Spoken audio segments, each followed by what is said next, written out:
I saw this short animation about the prodigal son, and I think people misunderstand the deepest part of this story. Let's watch.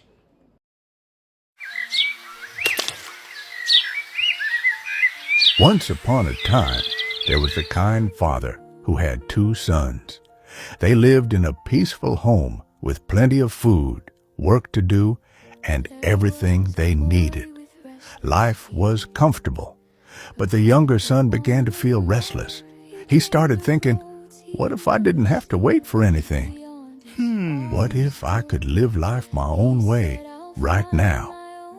So one day, he went to his father and asked for his share of the inheritance. The father paused. He knew what this request meant. Still, he loved his son, so he agreed. The younger son packed his belongings, said goodbye, and left for a distant land, feeling very proud of his decision. At first, life was exciting. There were new places, new people, and plenty of spending. Everything felt fun, free, and easy. But money has a way of disappearing when it's not managed carefully. Before long, the son had spent everything. The friends who once surrounded him were nowhere to be found, and a famine hit the land. With no money and no help, he took a job feeding pigs, something he never imagined himself doing. As he worked, hungry and tired, he realized that even the servants in his father's house lived better than he did. How did I end up here, hungry, alone, and forgotten? Even my father's servants have enough to eat. I left with everything, and now I have nothing. Maybe home was never the prison I thought it was. That was the moment he stopped blaming his situation and started thinking clearly. He said to himself, I will go back home. I'll admit I was wrong. I don't need to be a son anymore. I just want a chance. So he began the long journey home, rehearsing his apology the entire way. Back at the house, the father was doing what he often did, watching the road.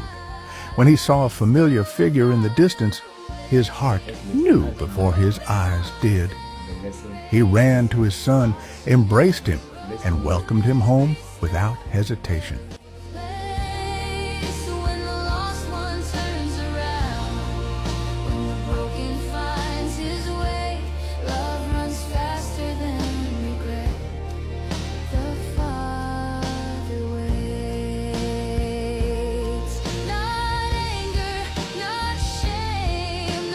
Father, I have sinned against heaven and against you. I am no longer worthy to be called your son. I thought freedom was far from home, but I was wrong.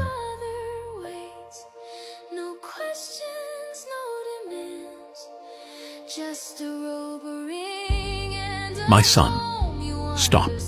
You are home. You were lost, and now you are found. I will give you the best robe, and put a ring on your finger and new sandals on your feet. Today we celebrate, because my son who was dead is alive again. He ordered new clothes for him, restored his place in the family, and called for a celebration, because my son was lost, the father said, and now he is found. Meanwhile, the older brother heard the celebration and was not pleased. He had stayed. He had worked hard, and now it felt unfair. The father listened patiently and said, My son, you have always been with me, and everything I have is yours. But today we must rejoice. Your brother was lost and is found. He was gone, and now he is home.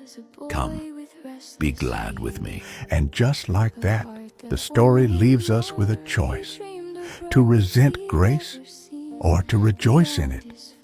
Because the message is simple. No matter how far we wander, love is always ready to welcome us back. On the son that came back, but I focus more on the reason why he came back. He came back because he knew that there was still love at home. Most people stay in toxic marriage, toxic relationship, terrible situation, simply because the home does not feel safe for them. That's why they couldn't return. People would rather suffer outside, than return home ashamed. Not because they are stubborn, but because they are afraid that they may be judged, they may be rejected, they may be blamed for their actions or inaction. And this is very dangerous. As a parent watching this video, as a mother, as a father, as you raise your children, let them know that there is still love at home. That no matter how life humbles them, encourage them that there is still love at home. There is still love at home. That is the key message of this video. And if this video blessed you, try to share this video. So I'm not encouraging divorce. I'm not encouraging you to exit from a relationship. The only thing I am saying is that train your children with love, understanding, and emotional safety, so that in the days that life will break them, they will always know and remember that there is still love at home. See you in the next one.